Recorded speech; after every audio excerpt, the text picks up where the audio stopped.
You're listening to Heritage Radio Network. Todd Richards here, Roots, Hearts, and Soul. You are listening to Roots, Heart, and Soul. Yeah, Roots, baby. Heart, and Soul podcast. Stephan and I are launching this podcast based off cookbook Roots, Heart, and Soul by myself, Todd Richards, with a great help from Chef Stephan. We're going to be hearing stories from Africa all the way to the Caribbean, all the way to the Americas. It's going to be something special.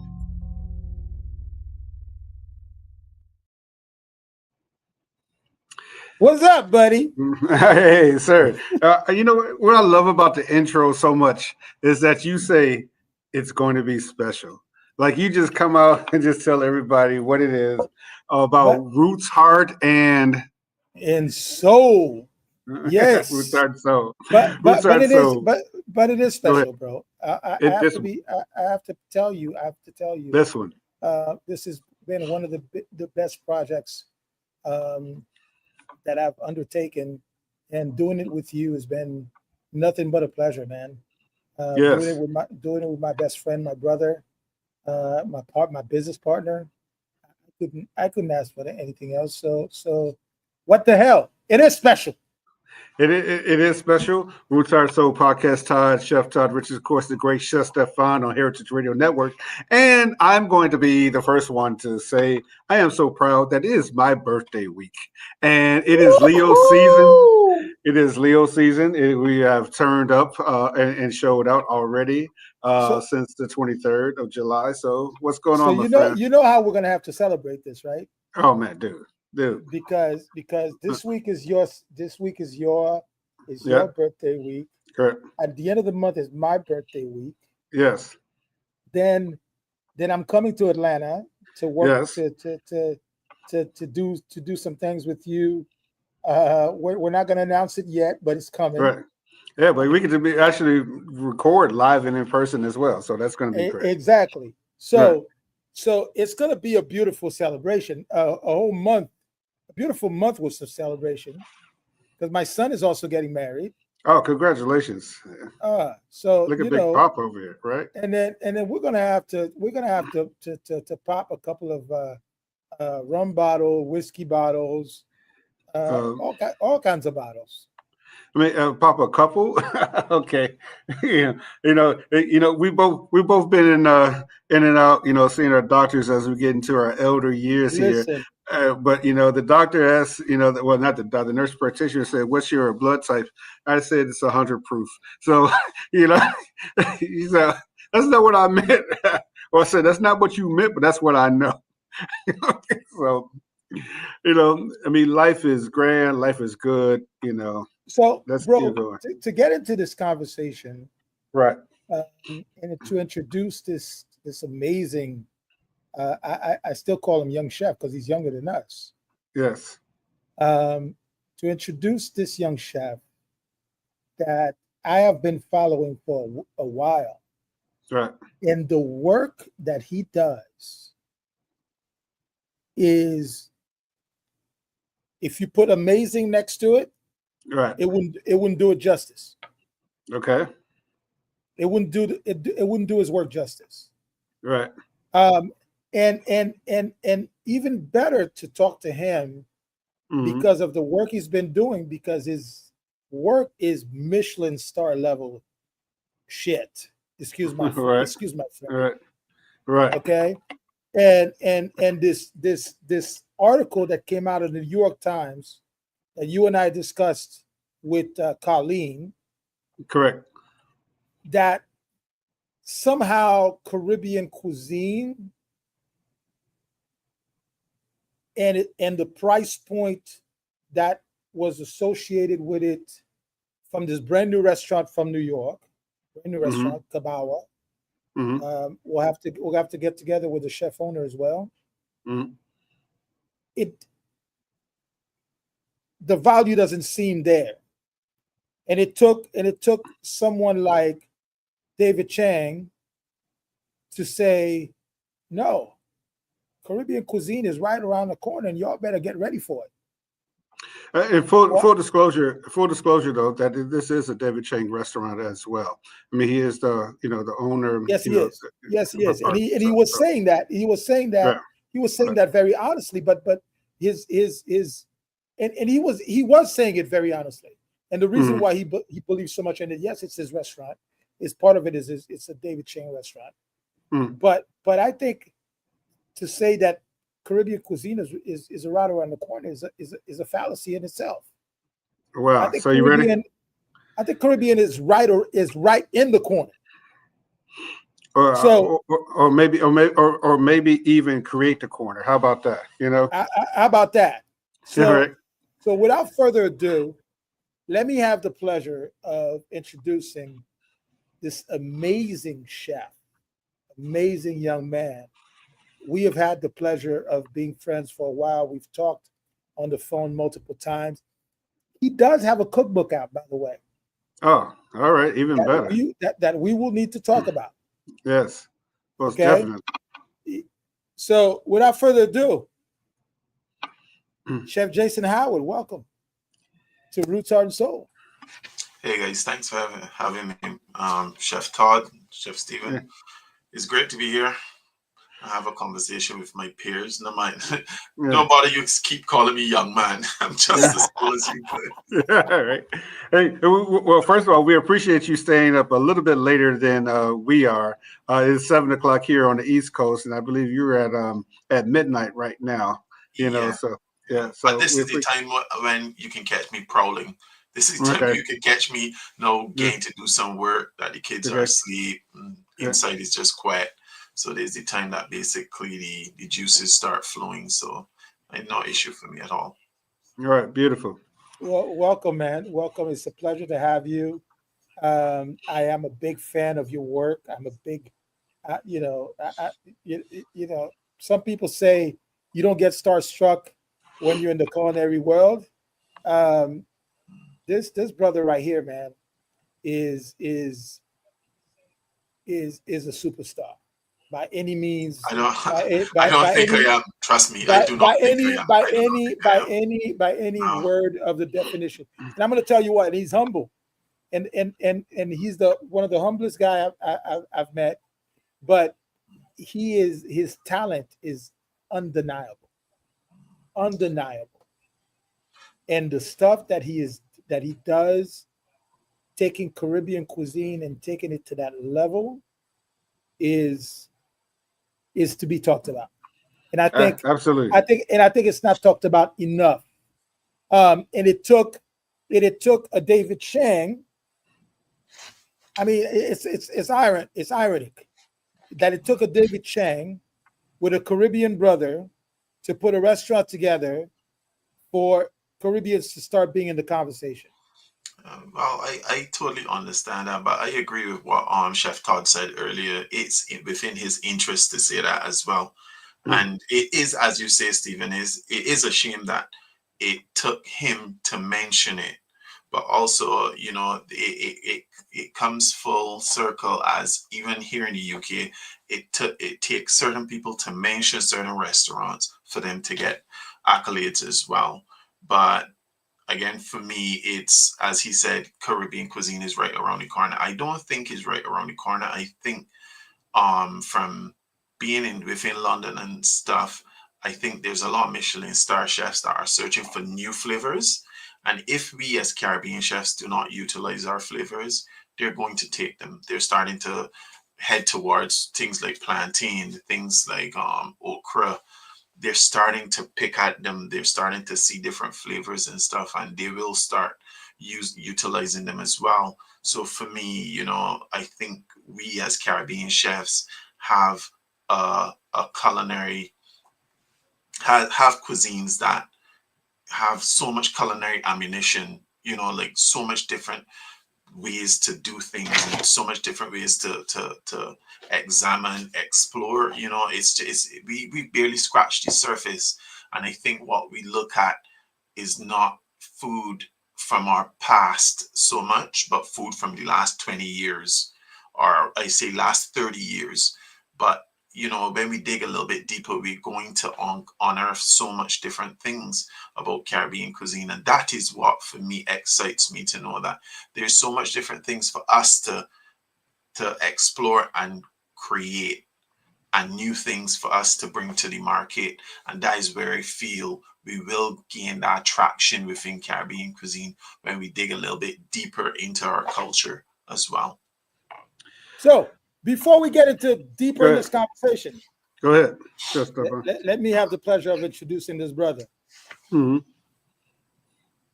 Now, it took some doing and arranging between two different continents, but we got it done. One of the most talented and creative chefs who has been taking Caribbean cuisine to a whole new level. Barbadian born, but in Vincentian by descent. Correct. Based in London. Yeah. Based in London, Chef Jason Howard is leaving his footprint and not only marking his place in history as a modern Caribbean, but dares to even say it's taken Caribbean cuisine to Michelin star level. Mastering and fusing the flavors of his home cuisine with international cooking techniques, presenting Caribbean dishes at its finest level of enjoyment. Chef Jason continues to strive towards being one of the world's top chefs, aiming to bring the Caribbean its first Michelin star and redefine the way Caribbean cuisine is seen around the world. Let me make one little side note. We do have a Caribbean chef with a Michelin star. Actually, he has 2 Michelin stars. Okay. That is great. His name is Chef Marcel Ravin. He is from Guadeloupe, and he has multiple restaurants both in Guadeloupe and in Monaco, and he's cooking in Monaco, and he does have 2 Michelin star. One of the restaurants is a Caribbean restaurant.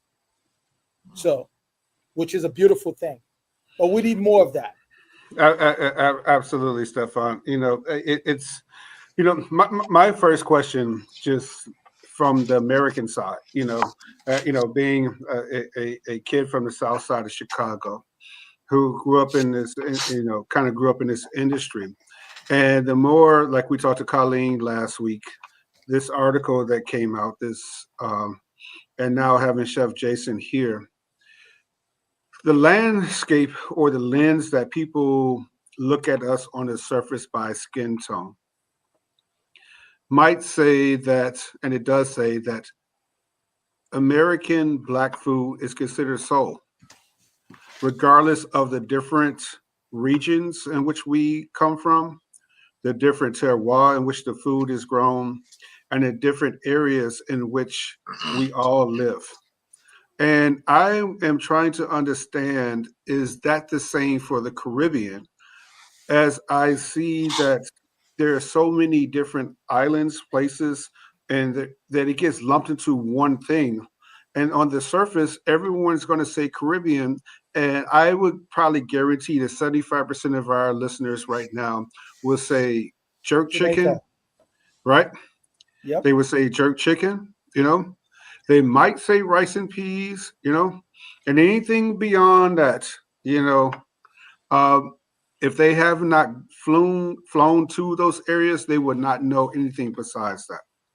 And how do we deal with this, I'm going to say, identity crisis, not amongst ourselves, but amongst the people who are writing these stories? How do we deal with that on the surface in order to show the differentiating delicious parts of the diversity of the Caribbean?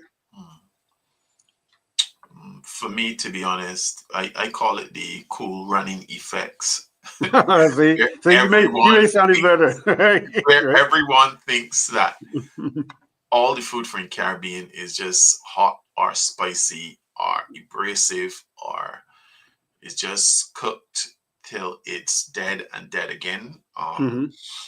I think that has a lot to do with educating people about different foods and different cultures as well. Also, I think what has piled onto the dog pile lately is social media, which in we have a lot of influencers now, and everybody has been cooking, everybody has been out there doing recipes, and I'm really happy to see that. But you would see about 50 Jamaican recipes before you see one other recipe from another island online. You're going to see an amazing number of recipes. And to be honest, again, this is where we are feeding into the norm of giving people what they want. And let me just break this down into a point as well.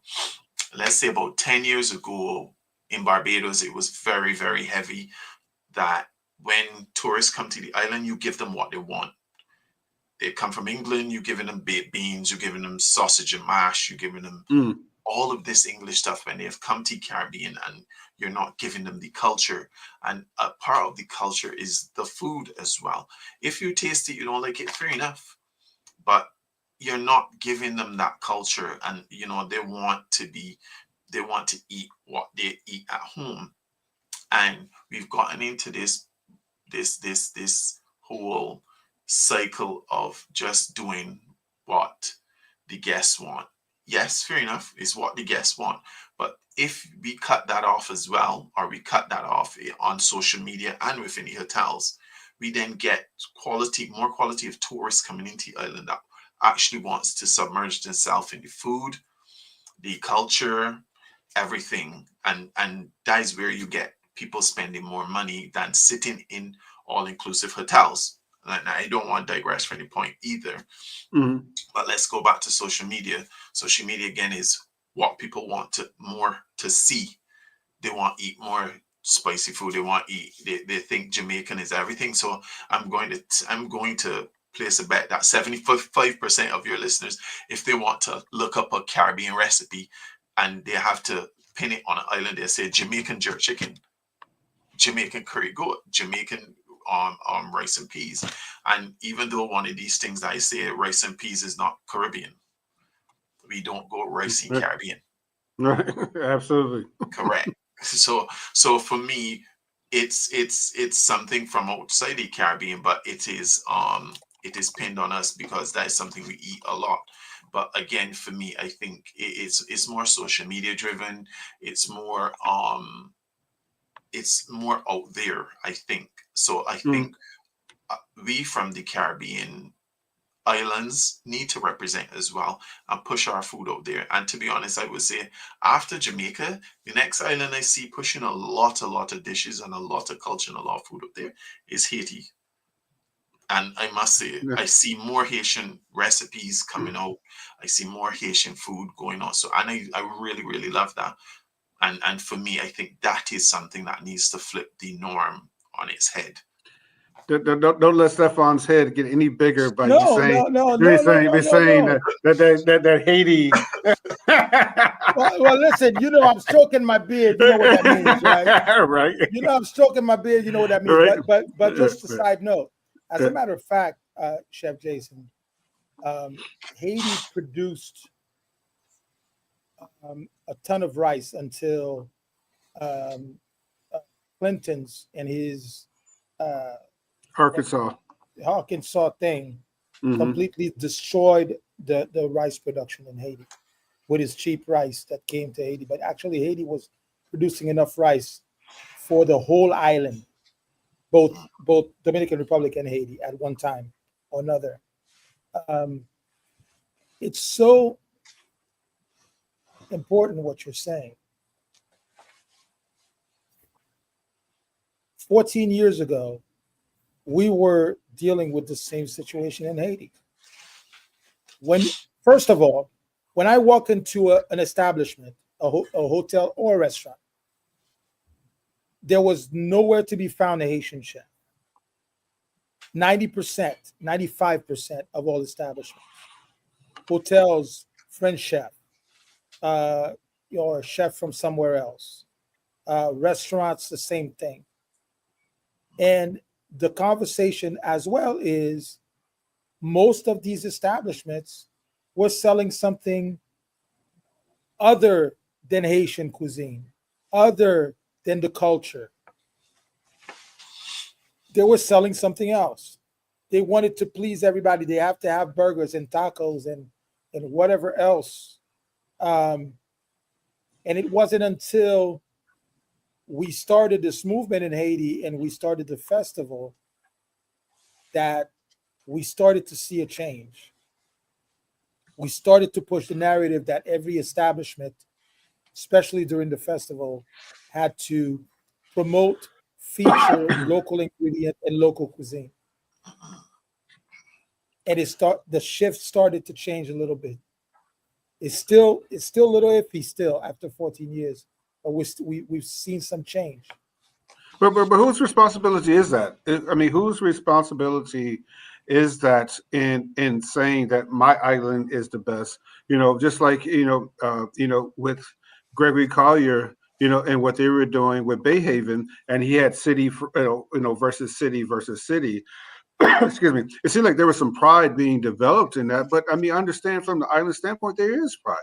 I've traveled, through those areas and things like that, and I naturally, as a chef and as a melanated person, will go into the neighborhoods trying to find these cuisines, trying to understand this better, and things like that. Even at the hotels, I would agree. My background is in hotels, and so I understand that they want to make it comfortable for the tourism, but why the tourism coming there to begin with? They come there for the culture, and what part of the culture are we always pushing away? We'll sell the cultural cocktails and spirits. We'll sell the cultural foods, dance and music, but we don't sell the cultural foods. But whose responsibility is it to push them to do so and mandate they do so moving forward? I would think that falls on the government of the island as well, because let's look at it from a financial standpoint. If you utilize local produce, the local workforce, it reduces your import cost substantially. It reduces that. But again, we need to look at the education that is in place for the local population as well. So basically in Barbados, we have Palmerine. So you come from Palmerine and you're going to your workforce, and you might be able to get that far up the ladder, but you're not going to go executive chef or XYZ unless you got someone that is your friend and that really likes you. You need to leave the island. And I know there's this thing where they ask the question, why are a lot of chefs leaving the islands and branching out and leaving the island and going out into the world? Which I do not think it is a bad thing, because I believe 90% of the chefs that leave their island going out, they're looking at coming back.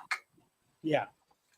Because they want to be able to come back and have the qualifications to go for these higher earning jobs, which when they come back in as well, they can go for them as well. And also they have the experience of the world to understand different things. So I believe it's not that bad. It's something that they see as necessary. But again, when they come back, our counterparts, the white counterparts that get these jobs, they might get 20,000. They might get a house, a car, food allowance, XYZ. When it is us, that's not happening. If you get 10, you're lucky. You're not going to get no housing. You're not going to get no travel. And you're not going to get no food allowance. But you're going to do the same job. You're going to keep costs down. You're going to understand the language. You're going to understand the dialect. You're going to understand the mindset of the people. And you're going to get more from them sometimes. But again, it does not equate. The money does not translate for you. So again, what do we have to do to get to that position? What do we have to do to get to that level where we can get that same respect within our islands? Because right now, yes, we're seeing black chefs, but trust me, they're not being paid that much. They're not. even though they know how to use the local produce, even though they know how to do all of this and keep costs down, and they've brought back all that knowledge from overseas, they're not getting that money. I understand. When I was, in hotels and went on task force to regions, and I walked in the freezer and I saw a lobster, and it was from Maine, and I was like, "Holy shit! How the hell are you going to get lobster from Maine?" And this damn every spiny lobster you want is right outside the door. Like, I just could not. I'm allergic to lobster, but it's, to say how much it upset me as a person who can't even eat it. Like, why the hell are you serving this stuff from where I came from? You got all these lobsters out here. Why do you have cod and all these snappers out here? Why do you have? Go ahead, Chef Stephan. We have restaurants in Barbados. We have restaurants in Barbados, right? That fly fish in every week. Are you serious, man? Yeah. And there are some very high level restaurants that fly fish in. Why are we flying fish in? Why are you flying fish in? It's not common sense. I had a restaurant in Barbados where I had my residency, and I had a 92% local produce. So I did That's beautiful. The only thing that I had to make was salt.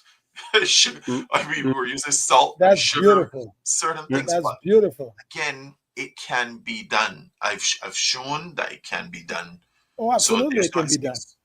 There's no excuse. Absolutely, it can be done.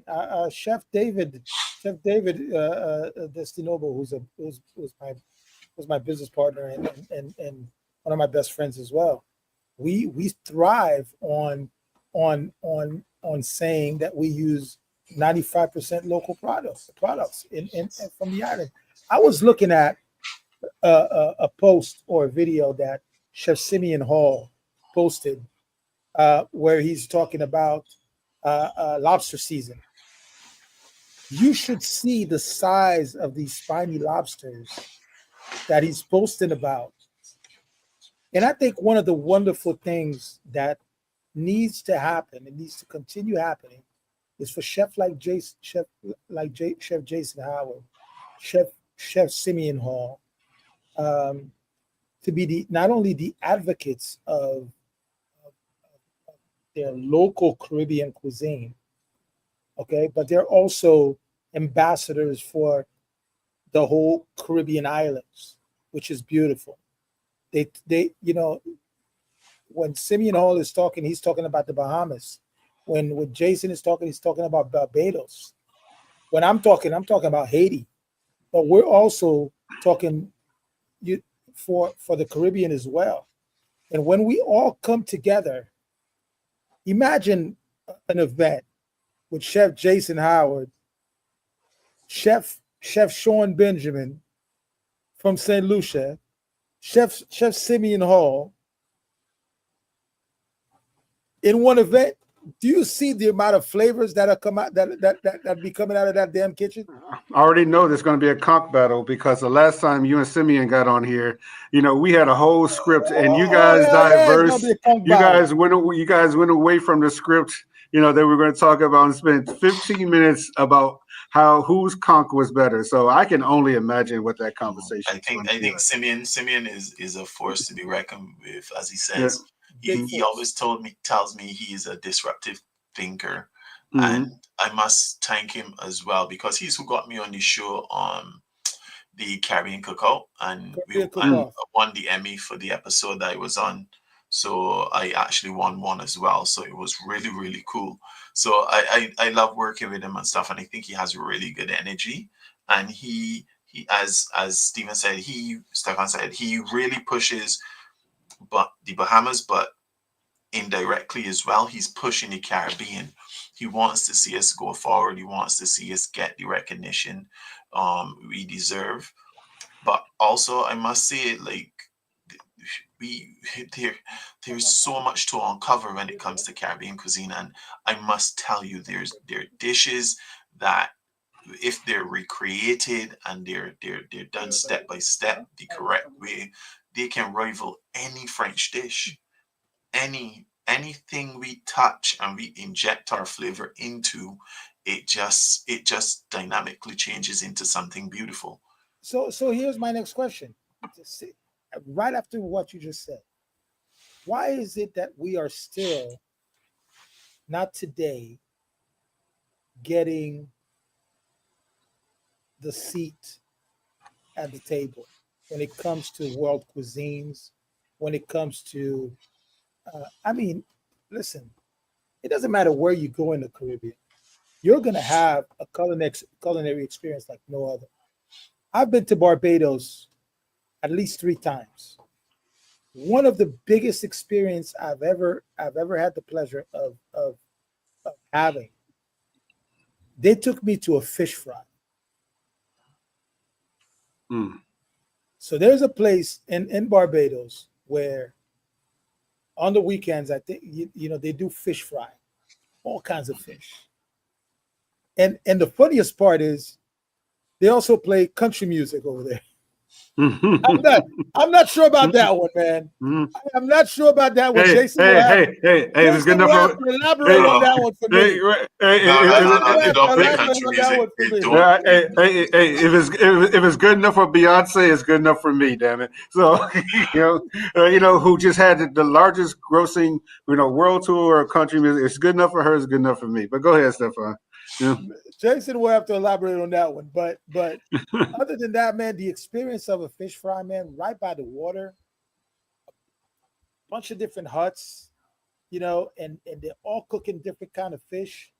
Let me tell you, man, once you experience that, you've got it's got to stick with you. Yeah, you went to Oistins. Yeah, I went to Oistins. That's right. Oistins you went to. So Oistins is right next to a fish market, and they fry the fish right there. So you can get grilled fish, fried fish, lobster, anything you want. But touching on spiny lobster is the best lobster in the world. Absolutely. It's the best lobster in the world. And there's nothing that can I'll drink to rival it. that. I'll drink to that. It's the best lobster in the world. Like it's just fresh. You split that lobster in half, you put it on the grill, give some nice grill mark, some butter on top into the oven. You'll never eat nothing that soft. I must say, you'll never eat nothing that soft. But when it comes to the Caribbean cuisine and as you said, why we are not where we're supposed to be, I think it comes down to being it's not been explored in depth, and it's I would say it's a financial challenge that some people don't want to embark on. They don't see it as safe. So let me just put this across. So I've tried to open a chef's table restaurant in the past in the UK and stuff, even though you've seen my food and people have tasted my food. So first they saw it and I tried with to open a restaurant stuff. It wasn't enough. So then I started doing pop-ups and stuff. Taste my food. Still, it was not enough. It wasn't enough for people to invest in and get behind, because they were kind of thinking this has never been done. This will never work. So a lot of people was very hesitant, XYZ and things like that. So I've just gotten to the point and to the age where, to be honest, I build my own capital and fund my own thing myself. Absolutely. But I think sometimes that is where it drives us to a point where we just need to get behind ourselves and put ourselves in a position to do things ourselves and just get out there and represent as well.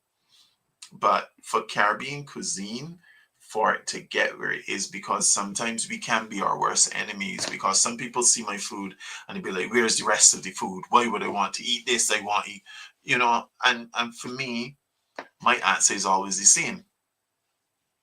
So, Todd, you like cars? Of course. What is your favorite car? I have different ones, but I drive a Mercedes right now. Okay, correct. So you drive a Mercedes. Why do you drive a Mercedes? It's convertible, and I like luxury. Correct. You like luxury. So let's say that Mercedes is a burger, right? it's a burger. So it could either be a smash burger, it could either be a normal burger, whichever. But if your burger has on a little bit of truffle mayo, because it's the Mercedes, so it has a little bit of truffle mayo. It's sitting in a brioche bun, a nice bouncy brioche bun. You got some beef tomatoes in there, some heirloom tomatoes. You could start to see where I'm going. It could be regular tomatoes. It could be a regular bun. It could be regular bacon, not smoked streaky bacon. But you like the luxury of it. You like how you feel, how it makes you feel.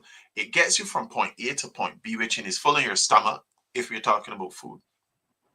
But for you, the journey of filling your stomach or eating a meal is more satisfying than just eating that normal burger. Let's call it a Prius.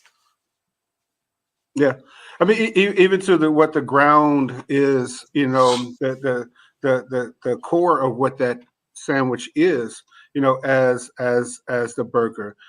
Chef Todd Richards here, of course, the great Chef Stephan, Roots Art Soul podcast on Heritage Radio Network. Shout out to the Speakeasy on Heritage Radio Network, host Damon Bowe, Souther Teague, and Greg Benson, who talk cocktails, spirits, wine, beer, tea, and coffee, and other exciting liquids in the universe. They are on Heritage Radio Network as well. We love talking about our family members here, and that is the Speakeasy. Chef Jason previously talking about lobster, spiny lobster, said you would never taste anything that's soft. It's my birthday week, and I may not be able to say that because I don't know what all I'm going to have in my mouth this week, but it will be delicious, whatever it Truffle mayo burger sounds goddamn good, man. Yeah, you're right. Right. Right. Right. I'm just saying. Damn well is going to be champagne involved, because that's just who I am.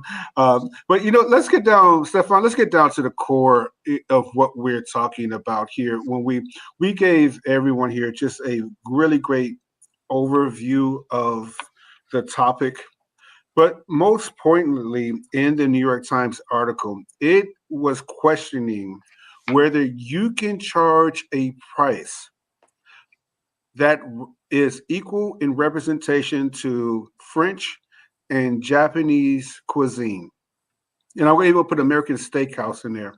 Could you charge the same price for Caribbean food? I'm even going to include certain aspects of barbecue and soul food in there as the same price as French, Japanese, and these. I'm going to even say Korean, because Korean has bursted on the scene, in the Michelin way.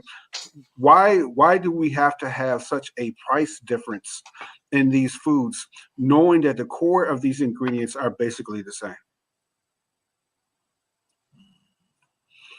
That is the crux of what the New York Times article was questioning, is that, here you have this cuisine based off Caribbean foods, and, it is a certain price point. And Chef Stephan will be right back. It's a certain price point, Chef Jason. And why can't we charge the same amount? I think we can charge the same amount. As we were just speaking about the difference between the burgers. One burger is with, as you say, quality products, quality ingredients. Correct. But how did those ingredients get there? Remember, lobster was fed to prisoners first time. It was not this delicacy. And slaves too. Fish was very, very cheap within the UK. Now monkfish is one of the most expensive fish you can purchase.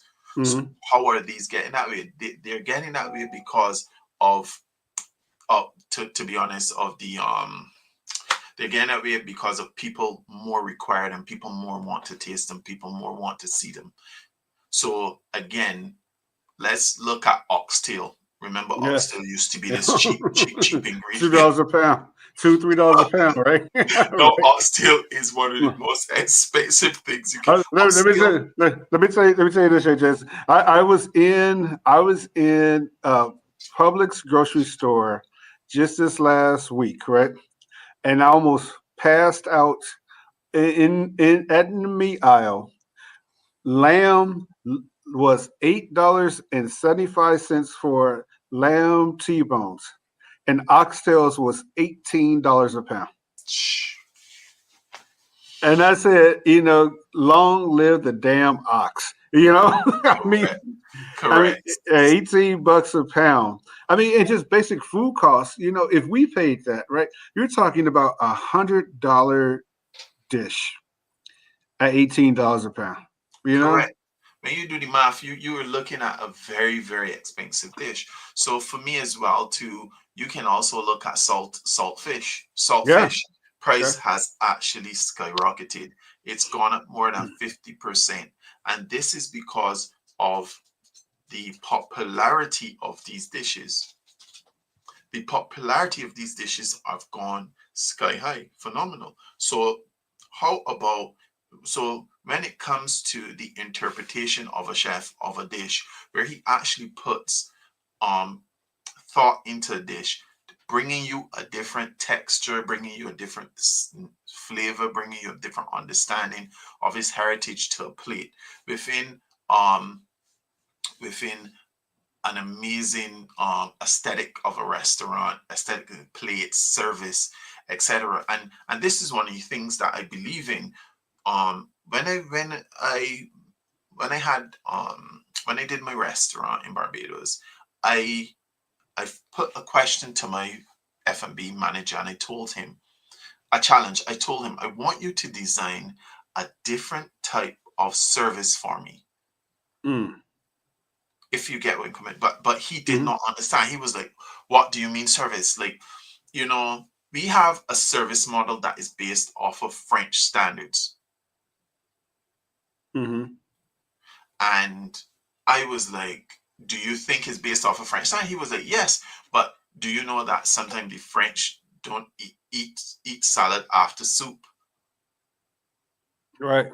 So I was like, it's really confusing sometimes when I had to think about that. So I was like, okay. So I asked him to design a service model for me, and he told me how can he approach that. I told him, do the research of Caribbean, how we eat food, how we approach food.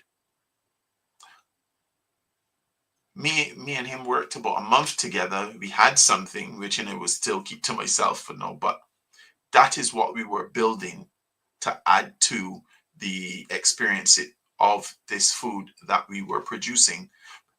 I think we can validate any price for our cuisine, and no one should ever have to judge it, because when you look at people like, and this is going to set a perfect example for everyone out there.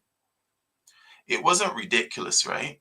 When a guy dripped salt off his shit on a steak, and he's charging $300 for $200 for a steak that was worth $25, wasn't it? It wasn't. It was all fun and games. But now you're getting quality meals. People are questioning. It's just stupidity. Like, I wouldn't even, to be honest, I don't even think the New York Times should have asked that question. That is one of the stupidest questions they could ask. And I'm going to tell you even more because I saw the video that Eater did about that restaurant, and the amount of work that this chef and his team have put into preparing every dish, the intricate work, the attention to details, the techniques that are being used. Listen, man, there's no question, and there shouldn't be a question. Why is it that because it's Caribbean cuisine that the price point doesn't match? Why? Because all we've seen, the majority of what we've seen in Caribbean cuisine is the mom and pops restaurants in New York City that are selling $20 plates. I face that, and to be honest, that really enrages me a bit, because that reminds me of when I first started to do modern Caribbean cuisine. I was working at Connaught Hotel and working under Helen DeRose, which she's a 3-star chef now. And I was working under her. We were running Espelette. Espelette was 2 rosette, and we report to her and stuff. And I was like, I really want to really want to do modern Caribbean cuisine. And the chefs were in the office. And this Spanish chef, he was the head chef at the 2-star Michelin, and he was there sitting down. I think you remember his name, Olga. And I said, what I want to do? And he was like, oh, do you want to do fine dining, Caribbean cuisine? I said, yes. And he laughed. I could remember that laugh burnt into my head. I was like, what? Why are you laughing? It can't be done. He said, it can't. It just Caribbean food does not have the pedigree. Wow. That is what done me. I was like, oh, no. Then I did my yearly review, and I told my executive chef at that point, I want to be one of the best Caribbean chefs. I would like to be one of the best Caribbean chefs in the world. And he was like, you're already there. You're here. I was like, what? I said, you see that? Okay. So I handed in my resignation about 2 months later, and I started to do pop-ups. And my first pop-up was called Tasty Caribbean. And that was sold out, and that did really well. And we did 3 more of those. And then we moved on to do a residency at a barge on the Thames. And that was another 3 months. Then we moved, and we just kept moving from there and moving to strength. And here now, I think this is about 12, 13 years later. And I've seen those seeds sprout. They've sprouted, and there's a lot of young chefs and a lot of chefs that were not showing up. They were not showing what they can do. And they were not saying that they even were Caribbean chefs. Yeah, they started to come out. We started to show up in numbers, and that is what I think needs to happen. That we just stick to our guns and keep doing what we do. Do not pay attention to these articles, because for you to ask a question, why should Caribbean cuisine pay this? It says a lot about the person that wrote the article, and it said a lot about the entity that published it. Absolutely. I agree with you 100%. Chef Todd Richards here, of course, the great Chef Stephan. Roots, Heart, Soul podcast. We get about 5 more minutes here. Go ahead, Chef Stephan. Well, I tell you what, Chef. 2 things I want to say. First thing is kudos to you, to Simeon, to Island TV for putting on this beautiful show called Caribbean Cookout, and their team. Kudos for winning an Emmy Award. And I think this is just the beginning of what people are about to see, because they're about to see. But taste. And taste. But what I want to touch on before we close out the show is your amazing and beautiful book. I know that this is your first book. This was, a little. You've done this pretty much by yourself, but and we need to make sure that whether it's on this side of the world, or your side of the world, or the Caribbean side of the world, that people know about this book, because I think personally, it is such a beautiful book with such beautiful pictures. But when you see the work that this guy is doing, it leaves your breath. It leaves your breath in awe. So talk to me about the book a little bit and where people can find it, because I think it deserves the accolades that it hasn't gotten yet. And like you told me on the phone, we need more Caribbean chefs publishing books. That's one of the things that needs to happen. But let's make sure that this book that you've published gets the recognition that it deserves to get as well. Yeah. So basically, the book that we published is called The Modern Caribbean Chef. I think I might have it on the shelf here. Look at that! Look at that Emmy, baby. Look at called that Emmy, baby. Yeah, she's heavy. She's heavy. So Chef, it's called. Do us a favor and show the whole the cover, but also show us one of the beautiful pictures that you have inside. The thing is I don't have no copies. This is just the dummy book. That's all right. Hey, so I understand. We just keep shipping them, but it's called the Modern Caribbean Chef, and the Modern Caribbean Chef. When I was writing the book, I found a publishing company that basically could publish with, and they can sell the book, and they just get a little something on the side. And it was like, to be honest, I don't really care. We need to get something out there. The ball needs to start rolling, and I must say that this actually has triggered and pushed some to actually start moving in that direction as well.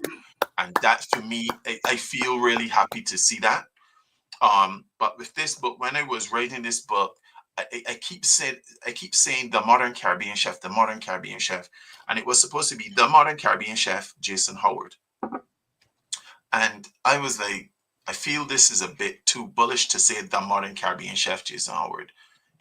The Modern Caribbean Chef is not just me, it's someone else. So I reached out to my friend in Aruba called Erwin Kors, and I asked him, would he like to be on the book with me? He said, of course, because we've done things together, and as well, his work is amazingly beautiful.